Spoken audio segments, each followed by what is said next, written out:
আসসালামু আলাইকুম বন্ধুরা, আজকে আমরা তিল দিয়ে কচু রান্না করব। কচুগুলো কেটে ধুয়ে নিয়েছি। অন্যদিকে তিলগুলো ডলে পরিষ্কার করে ধুয়ে শিলপাটায় বেটে নিয়ে একটি কড়াইয়ে কিছুটা তেল দিয়ে এর মধ্যে পেঁয়াজ কুচি, রসুন কুচি দিয়ে নেড়ে হলুদ গুঁড়া, ধনিয়া গুঁড়া, জিরা বাটা, আদা রসুন বাটা, কাঁচামরিচ বাটা, লবণ দিয়ে নেড়ে চেড়ে নিয়ে পাটা তিলগুলো দিয়ে আবারও নেড়ে চেড়ে নেব এবং কিছুটা পানি দিয়ে ঢেকে দেব।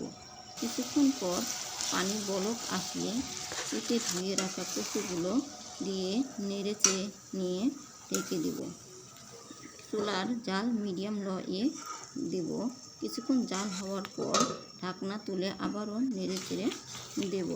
এভাবে কয়েকবার নেড়ে চেড়ে নিয়ে যখন তরকারিটা হয়ে আসার সময় হবে তখন এর মধ্যে জিরা গুঁড়া দিয়ে একটু নেড়ে চেড়ে নেব, ঢাকনা ঢেকে দেব।